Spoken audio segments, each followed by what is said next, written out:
जय श्री राधा कृष्ण भगवान जी की, जय श्री गौरी शंकर भगवान जी की, जय श्री शिव महापुराण की, जय श्रावण मास की। मंदिर शिव बंसी वाले महात्मा यूट्यूब चैनल की ओर से हम आप सभी भक्तों का हार्दिक अभिनंदन करते हैं। श्रावण मास के इस परम पवित्र समय में आज हम आपको श्री शिव महापुराण के चौथे अध्याय की कथा को सुनाने जा रहे हैं। श्रावण मास में भगवान शिव की कृपा को प्राप्त करने के लिए श्री शिव महापुराण की कथा को सुनना बहुत ज़्यादा मंगलकारी कहा गया है। इन कथाओं को सुनने मात्र से पूर्व जन्मों के पापों का नाश हो जाता है, भगवान के चरणों में मन लग जाता है और जीवन में सुख शांति आनंद आते हैं, मनोकामनाएं पूरी होती हैं। इसलिए कथा को पूरी श्रद्धा भावना से सुनना चाहिए ताकि पूरा फल प्राप्त हो सके। तो श्री शिव महापुराण के प्रथम खंड के चौथे अध्याय की कथा इस प्रकार है। श्री सूत जी महाराज शौनक आदि सब ऋषियों से आगे की कथा का वर्णन करते हुए कहने लगे हैं कि हे शौनक आदि ऋषियों, देवऋषि नारद जी का यह प्रश्न सुनकर ब्रह्मा जी ऐसे मग्न हुए कि उनकी आंखों से आंसुओं की धारा बह निकली है। उन्हें तन मन स्त्री पुत्र घर द्वार आदि किसी का भी कुछ ध्यान नहीं रहा।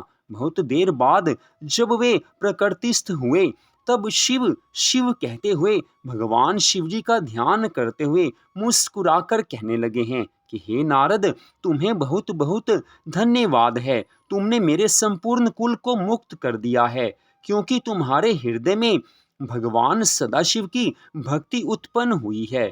इस प्रकार प्रशंसा करने के उपरांत पितामह ब्रह्मा जी ने देवऋषि नारद जी से कहा है कि हे पुत्र, मैं सर्वप्रथम अपनी बुद्धि के अनुसार भगवान सदाशिव के निर्गुण चरित्र का वर्णन करूंगा, तदुपरांत उनकी सगुण महिमा की गाथा का वर्णन करूंगा। तुम्हें यह जान लेना चाहिए कि जिस समय सृष्टि का कहीं चिन्ह भी नहीं था, उस समय भगवान सदाशिव ही निर्गुण रूप से सर्वव्याप्त सच्चिदानंद स्वरूप एकमात्र पर ब्रह्म थे। वे भगवान सदाशिव सत्य और परमानंद रूप हैं। वे मन तथा वचन के स्वामी हैं और नाम रूप से हीन हैं।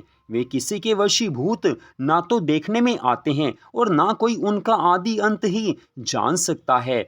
वे किसी के वशीभूत न होकर संपूर्ण सृष्टि के स्वामी बने हुए हैं। वे ही मनुष्यों के कर्मों के साक्षी हैं तथा सर्वव्यापक होते हुए भी सबसे भिन्न रहते हैं। हे नारद, उन भगवान शिव जी की स्तुति करने में सहस्त्र फनधारी शेष नाग भी हार गए हैं। योगी लोग उनका भजन करते हैं परंतु उनके आदि और अंत को नहीं जान पाते।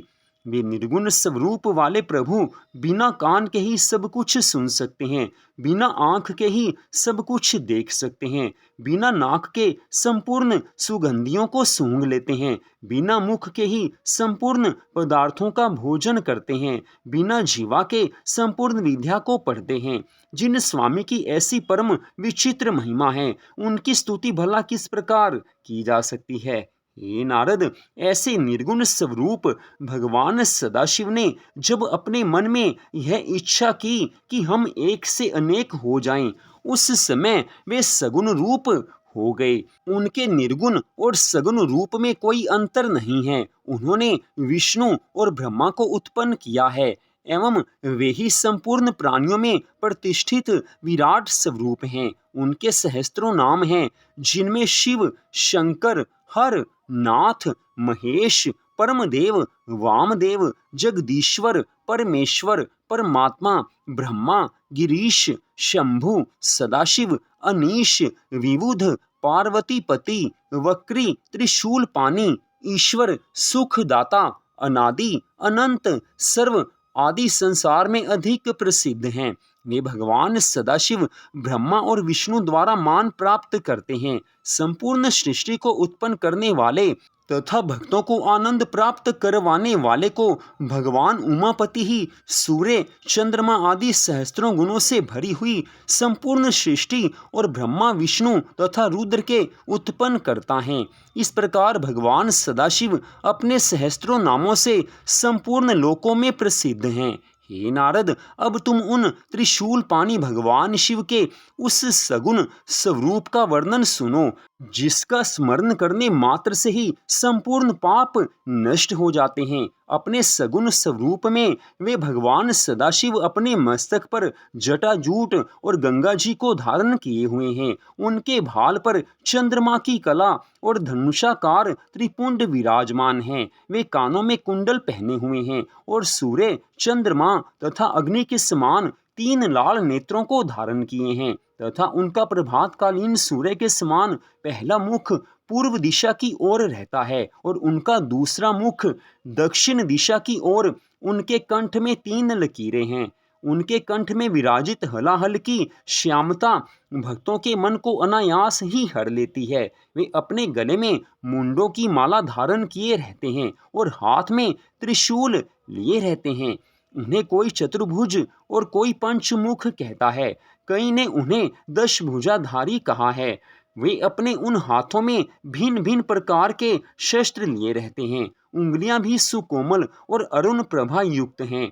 ऐसे संपूर्ण कलाधारी भगवान सदाशिव के पवित्र स्वरूप का स्मरण बड़े बड़े तपस्वी तथा मुनिजन निश्चल भाव से किया करते हैं। हे नारद, जिस प्रकार भगवान शिवजी के अनेक स्वरूप हैं, उसी प्रकार उनका ध्यान धरने की क्रियाएं भी असंख्य हैं, परंतु उन्हें जानने वाले बहुत कम लोग ही पाए जाते हैं। भगवान सदाशिव की महिमा, स्वरूप तथा नामों की कोई गिनती नहीं हो सकती है। वेदों का नाम भी ना जानने वाले गज और गणिका जैसे असंख्य महापापी मूर्खों ने जो मुक्ति प्राप्त की, उसका एकमात्र कारण यही है कि उन पर भगवान श्री त्रिशूल पानी ने स्वयं ही कृपा कर दी थी। ऐसे दयालु गिरिजापति भगवान शिव की महिमा का वर्णन भला कौन कर सकता है। हे नारद, भगवान सदाशिव ने ही अपने आनंद के निमित्त शक्ति को प्रकट किया था, अर्थात भगवान त्रिशूल पानी के तेज के द्वारा ही महाशक्ति का जन्म हुआ है।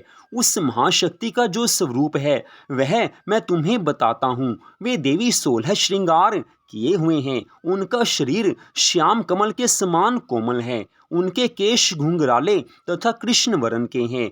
उन शक्ति स्वरूपा देवी के ऐसे अनुपम स्वरूप का ध्यान धरकर भक्तों को अत्यंत प्रसन्नता की प्राप्ति होती है। हे नारद, भगवान सदाशिव ने उस परम शक्ति को श्याम रूप में उत्पन्न किया, परंतु अनेक भक्त उन्हें गौर वर्ण अथवा सोने के समान रंग वाली कहकर उनका स्मरण और ध्यान करते हैं। इस संसार में जो कुछ भी दिखाई देता है तथा जहाँ तक वचन तथा मन की गति है, उन सब को इन आदि शक्ति की कृपा से ही उत्पन्न समझना चाहिए। अब हम तुमसे भगवान सदाशिव स्वरूप के गूढ़ चरित्रों का वर्णन करते हैं। हे नारद, भगवान सदाशिव को परब्रह्म एवं भगवती उमा को परम शक्ति समझना चाहिए। सर्वप्रथम भगवान सदाशिव ने उमा नाम धारिणी उस परम शक्ति के साथ विहार करने के निमित्त एक लोक की रचना की, जिसमें दुख, चिंता, शोक तथा दारिद्र्य का कोई स्थान नहीं है। वह लोक अत्यंत रमणीक, परम विचित्र और मनोहर है। उस स्थान को भगवान सदाशिव किसी भी समय नहीं छोड़ते हैं, इसलिए वह अविमुक्त कहा जाता है। वह स्थान सृष्टि के संपूर्ण जीवों को आनंद देने वाला होने के कारण आनंद वन के नाम से भी प्रसिद्ध है। वह स्थान सिद्ध रूप, तेज स्वरूप तथा अद्वितीय होने के कारण काशी भी कहलाता है। उस नगर में भगवान सदाशिव ने अपनी इच्छा से एक ऐसे भवन का निर्माण किया जो अनेकों प्रकार के रत्नों से अलंकृत है, जिसमें मोतियों की झालरें लटका करती हैं और जहाँ छत्र, विमान आदि असीमित संख्या में रखे हुए हैं। उस लोक अथवा नगर में कल्प वृक्ष के समान मनोभिलाषा पूर्ण करने वाले सहस्त्रों वृक्ष विद्यमान हैं। उस भवन को भगवान सदाशिव ने अपनी आदि शक्ति सहित सुशोभित किया है। उन्होंने परम शक्ति को संबोधित करते हुए कहा कि हे प्रिय, यह लोक अत्यंत उत्तम, परम पवित्र और प्रसन्नता प्रदान करने वाला है, अतः यह मुझे तथा तुझे अत्यंत प्रिय है। यहाँ किसी भी प्रकार के दुख का कभी प्रवेश नहीं हो सकेगा। जो मनुष्य यहाँ पहुँच जाएगा वह नरक के दुखों से मुक्त हो जाएगा। हम इस काशी की जो प्रशंसा करते हैं सो कोई आश्चर्य की बात नहीं है, क्योंकि इसकी स्तुति का वर्णन करने में वेद भी असमर्थ हैं। इतना कहकर भगवान सदाशिव भगवती उमा के साथ वहाँ विहार करने लगे। जब उनके हृदय में यह इच्छा उत्पन्न हुई कि हम कोई रचनात्मक कार्य करें, उस समय उन्होंने भगवती उमा से इस प्रकार कहा है कि हे प्रिय, अब हम कोई ऐसा काम करना चाहते हैं जिससे हम दोनों को प्रसन्नता की प्राप्ति हो। तो इस प्रकार श्री शिव महापुराण के प्रथम खंड के चौथे अध्याय की कथा का यहीं पर विश्राम होता है। श्रावण मास के परम सुंदर समय में, परम पवित्र समय में इन कथाओं को सुनने मात्र से मनुष्य के पूर्व जन्मों के सभी पापों का नाश हो जाता है, मनोकामनाएं पूर्ण होती हैं, संतान की इच्छा वाले को संतान की प्राप्ति होती है, धन की इच्छा वाले को धन की प्राप्ति होती है, हर इच्छा पूर्ण होती है। इसलिए इन कथाओं को श्रद्धा भावना से प्रतिदिन अवश्य सुनना चाहिए। तो आज की इस परम सुंदर कथा को सुनने के लिए आप सबका हार्दिक धन्यवाद।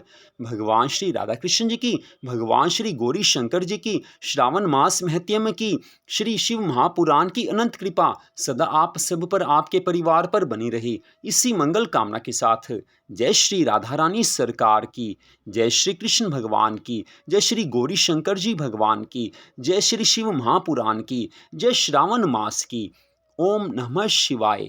जय जय श्री राधे, जय जय श्री राधे, जय जय श्री राधे श्याम।